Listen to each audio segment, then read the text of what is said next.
En mai 1945, alors que l'Europe émerge lentement des décombres de la guerre, plus d'une centaine de sous-marins allemands sillonnent encore les profondeurs de l'Atlantique.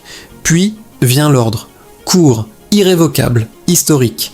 L'amiral Karl Dönitz, successeur de Hitler et père de la guerre sous-marine, ordonne à tous les U-boots de cesser les combats, de faire surface et de se rendre à l'autorité alliée la plus proche. La bataille silencieuse des abysses touche à sa fin.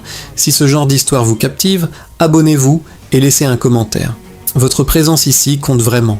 Sur toute l'étendue de l'Atlantique Nord, dans les eaux de la baie de Biscay et dans les fjords de Norvège, plus de 150 sous-marins remontent lentement vers la lumière. Leurs équipages épuisés hissent des drapeaux blancs pendant que les avions alliés tournent au-dessus d'eux. Les coques rouillées convergent vers des ports comme Loch Eriboll en Écosse, Lisahally en Irlande du Nord ou Portland dans le sud de l'Angleterre. Chaque arrivée signe un peu plus la mort des meutes de loups qui avaient terrorisé les convois alliés pendant des années. La reddition est encadrée avec une rigueur militaire absolue.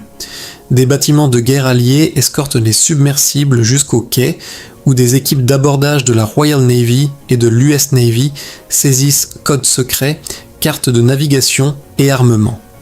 Des ingénieurs inventorient ces épaves rouillées, souvent à peine capables de naviguer après des mois passés sous les eaux. À Loch Eriboll, près de 40 U-boots s'ancrent côte à côte dans un sinistre défilé de la défaite. La logistique est titanesque. Il faut remorquer et sécuriser des submersibles dispersés aux quatre coins de l'Europe occupée. Quelques-uns n'arrivent jamais à destination, sabordés ou perdus à cause d'une avarie mécanique avant d'avoir pu rallier le port. Dans les semaines qui suivent, une question brûlante agite les états-majors alliés. Que faire de la flotte sous-marine la plus avancée du monde ? Les États-Unis et la Grande-Bretagne voient dans les révolutionnaires type 21 et type 23 une mine de renseignements technologiques. L'Union soviétique, dont les ambitions se dessinent déjà dans les prémices de la guerre froide, exige sa part du butin. Pendant ce temps, les équipages capturés croupissent dans des camps. Certains sont interrogés pour leur connaissance des nouveaux systèmes de propulsion ou des technologies de torpille. D'autres attendent, dans l'incertitude, de connaître leur sort. Vers la fin de 1945, la plupart sont rapatriés dans une Allemagne vaincue et morcelée. À l'automne de cette même année, les ports de Trondheim à Portsmouth débordent de submersibles capturés. Les maintenir à flot coûte une fortune.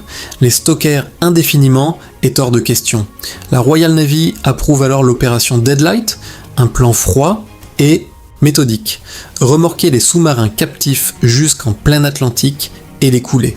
Entre novembre 1945 et février 1946, cette opération fantôme efface de la surface des mers l'essentiel de la flotte sous-marine du Troisième Reich. La logistique est vertigineuse. Sur les 156 U-boots rendus aux Alliés, 116 sont désignés pour destruction. La Royal Navy divise l'opération en 3 zones d'immersion, X, Krbiomik et ZZ, situées à environ 200 km au nord-ouest des côtes irlandaises. Les submersibles y seront coulés par tir d'artillerie navale, charges explosives ou simplement en ouvrant leurs valves de fond. La première phase débute en novembre 1945, quand des remorqueurs de la Royal Navy commencent à tirer des groupes de sous-marins depuis les ports écossais et irlandais. Mais la plupart de ces coques sont dans un état lamentable. Certaines n'ont pas été entretenues depuis des mois, d'autres portent les cicatrices des bombardements alliés ou de sabotage délibéré. Les ballasts fuient, les moteurs refusent de démarrer, les coques cèdent sous la rouille. Par mer houleuse en plein hiver, remorquer ces épaves instables relève du défi suicidaire. Résultat, plus d'un tiers des U-boots n'atteignent jamais les zones de sabordage. 56 sombrent en route, emportés par la tempête ou vaincus par leur propre délabrement. La Royal Navy consigne chaque perte, mais ne s'embarrasse d'aucune tentative de récupération. Deadlight est une opération de destruction, pas de préservation. Une fois en position, destroyers et frégates parachèvent le travail. Les équipages utilisent parfois des roquettes aériennes ou des tirs de canon pour s'assurer que les coques coulent rapidement. Parmi les victimes figure l'U-2336, le dernier U-boot à avoir coulé des navires alliés pendant la guerre, rendu à Lisa Ali en juin 1945, il est délibérément envoyé par le fond au large de l'Irlande en janvier 1946. L'U-295 connaît le même destin le 17 décembre 1945, après avoir été remorqué depuis Loch Ryan. Mais tous les U-boots ne sont pas voués à la destruction. Les exemplaires les plus avancés, les types 21 et type 23, sont épargnés pour être étudiés. Ces submersibles représentent l'avenir de la conception sous-marine. Coque hydrodynamique, endurance accrue en plongée, système de schnorchel révolutionnaire. Des ingénieurs britanniques et américains les examinent avec minutie, démontant leur technologie pour les intégrer à leur propre flotte d'après-guerre. L'U-2511, le seul type 21 pleinement opérationnel à la fin de la guerre, est sabordé en dernier le 7 février 1946, marquant officiellement la conclusion de l'opération Deadlight. Pendant des décennies, les épaves reposent oubliées sur les fonds marins. Puis, entre 2001 et 2003, l'archéologue maritime Innes McCartney mène des expéditions qui en redécouvrent un grand nombre grâce au sonar et à la photographie en eau profonde. Son équipe identifie au moins 14 coques intactes préservées dans la vase froide de l'Atlantique. Les images révèlent avec quelle précipitation le sabordage avait été mené. Beaucoup de bateaux ont coulé à la verticale, leurs ponts encore armés, l'acier désormais incrusté de corail et d'histoire. L'opération Deadlight a accompli sa mission, effacer la présence physique de la flotte sous-marine de Hitler. Mais son exécution a engendré un héritage inattendu, un immense cimetière sous-marin s'étirant dans les profondeurs de l'Atlantique Nord, témoignage silencieux de la fin de la guerre sous-marine allemande, pendant que la majorité des U-boots étaient envoyés au fond. Une poignée d'exemplaires échappaient à cette sentence. Pour les Alliés, ces submersibles n'étaient pas de simples reliques de guerre, ils constituaient des plans technologiques susceptibles de redéfinir la guerre sous-marine pour des décennies. Entre 1945 et 1948, des dizaines de bâtiments capturés sont retenus, remis en état ou distribués entre les puissances victorieuses, devenant les cobayes du nouvel ordre mondial de la guerre froide. Pour orchestrer ce partage, la commission navale tripartite, formée en août 1945, distribue la flotte captive entre les États-Unis, le Royaume-Uni et l'Union soviétique. Chacun reçoit 10 U-boots à examiner, avec priorité donnée au type 21 et type 23.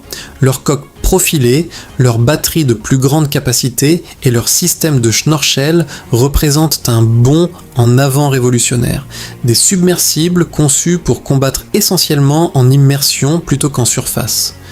En Grande-Bretagne, la Royal Navy intègre plusieurs de ces bâtiments pour des essais. L'U-3017, rebaptisé HMSN-41, subit des essais en plongée et des épreuves d'endurance avant d'être mis à la ferraille en 1949. D'autres, comme l'U-190, capturé au large de Terre-Neuve, entrent au service canadien comme plateforme d'entraînement au sonar et aux torpilles. La Royal Navy utilise aussi des coques allemandes pour perfectionner ses tactiques de grenades sous-marines, faisant exploser des charges contre de l'acier véritable plutôt que des cibles factices. Les États-Unis s'y intéressent avec la même intensité. Des submersibles capturés sont étudiés en détail dans les installations navales de Portsmouth et de New London.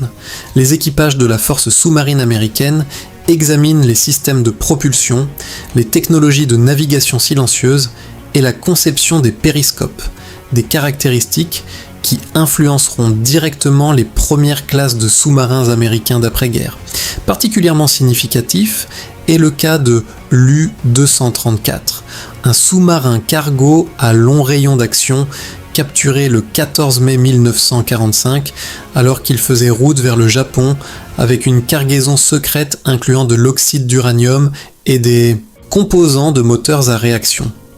Des ingénieurs de la marine américaine étudient sa construction et son chargement avant de le couler lors d'essais d'armement en 1947. À travers l'Europe, d'autres marines reçoivent leur part. l'Union soviétique acquiert plusieurs des précieux Type 21 qui servent de modèle direct pour les futurs sous-marins de classe Whisky. Les chantiers navals soviétiques dissèquent les coques allemandes plaque par plaque, reproduisant l'architecture résistante à la pression et les systèmes de Schnorchel qui confèrent à leur nouvelle flotte un bond technologique soudain. Pour l'Occident, c'est une évolution inquiétante. La même ingénierie allemande qui avait jadis traqué les convois alliés alimente désormais une course aux armements sous les glaces de l'Arctique. Des nations plus petites en profitent également. La France, qui reconstruit sa marine après des années d'occupation, récupère quelques bâtiments des stocks alliés. L'un d'eux, l'U-123, rebaptisé Blazon, sert plusieurs années sous un nouveau pavillon avant d'être désarmé.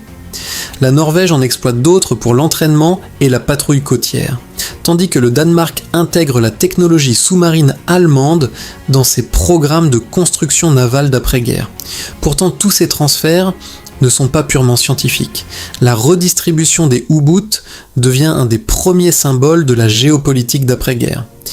La Grande-Bretagne et les États-Unis espèrent que le partage de la technologie allemande maintiendra l'équilibre entre les alliés, mais tandis que l'Union soviétique développe sa flotte à une vitesse alarmante, la coopération se transforme rapidement en compétition. Les U-boots ont changé de main. Leur valeur stratégique, elle, est restée intacte. À la fin de la décennie, la plupart des submersibles retenus ont rempli leur office et sont délibérément coulés ou démantelés. Leur influence pourtant s'avère durable. Les innovations du type 21, ses batteries, son hydrodynamisme, sa vitesse en plongée, deviennent le socle de conception de presque tous les sous-marins conventionnels construits tout au long des années 50. En un sens, la dernière invention militaire de l'Allemagne devient le plan directeur de l'ère nucléaire. Pendant que des centaines de U-boots sombrent ou partent à la ferraille, une poignée échappe à la destruction pour entrer dans une nouvelle existence. Ces survivants, dispersés à travers l'Europe et l'Amérique du Nord, se métamorphosent d'armes de guerre en objets de mémoire. Parmi les plus emblématiques figure l'U-9 195, rendu en mai 1945 à Trondheim. Il sert brièvement dans la marine norvégienne avant d'être restitué à l'Allemagne en 1965. Il repose aujourd'hui à Labo, près de Kiel, conservé en musée flottant aux côtés du mémorial naval. Les visiteurs qui pénètrent dans son étroit couloir de coque découvrent les quartiers oppressants où 45 hommes ont vécu, travaillé et combattu pendant des semaines entières. En France, plusieurs U-boots capturés sont intégrés à la marine d'après-guerre. L'U-123, rebaptisé Blazon, est l'un des rares à connaître un service régulier en temps de paix. À sa retraite, il est préservé à Lorient, l'une des principales bases de U-boot de la Kriegsmarine. D'autres survivants ont des destins plus insolites. L'U-534, renfloué du détroit du Kattegat en 1993, est aujourd'hui exposé à Birkenhead, en Angleterre, sa coque sectionnée pour révéler l'intérieur claustrophobe. De l'autre côté de l'Atlantique, les États-Unis ont préservé un submersible emblématique, l'U-505, capturé intact en juin 1944. Après avoir servi de trésor de renseignement pendant la guerre, il est finalement transféré au Musée des sciences et de l'industrie de Chicago. Il s'y trouve encore aujourd'hui, méticuleusement restauré, un premier navire de guerre ennemi jamais exposé sur le sol américain. Mais la grande majorité des U-boots allemands n'a jamais atteint de musée. Les épaves de l'opération Deadlight reposent toujours sur les fonds marins au large du nord-ouest de l'Irlande, formant l'un des plus grands cimetières sous-marins du monde. Pendant des décennies, elles sont restées oubliées, signalées seulement par des coordonnées sur des cartes de la Royal Navy. La fascination du public pour les U-boots ne cesse pourtant de croître. Les musées de Hambourg, Kiel et Labo accueillent chaque année des milliers de visiteurs, tandis que les historiens continuent d'étudier les tactiques et les vies humaines qui se cachaient derrière l'acier. Pour les anciens combattants, comme pour les chercheurs, ces submersibles sont bien plus que des reliques. Ils sont les témoins du coût humain de la guerre sous-marine. Plus de 30 000 sous-mariniers allemands et d'innombrables marins alliés ne sont jamais rentrés chez eux. Les machines qui symbolisaient jadis la furtivité et la puissance incarnent désormais la perte, l'innovation et le souvenir. Aujourd'hui, les coques préservées et les épaves enfouies sous l'Atlantique forment deux mémoriaux jumeaux, l'un au grand jour, l'autre dans l'obscurité des abysses, racontant ensemble le dernier chapitre de la flotte sous-marine allemande, un empire d'acier qui repose désormais en silence quelque part entre l'histoire et la mer. Si ce récit vous a tenu en haleine jusqu'ici, c'est que vous êtes exactement là où vous devez être. Abonnez-vous pour ne manquer aucun épisode. Activez la cloche pour être alerté à chaque nouvelle vidéo et dites-nous en commentaire quelle page oubliée de l'histoire vous voudriez qu'on explore. Vos suggestions façonnent directement ce que nous racontons.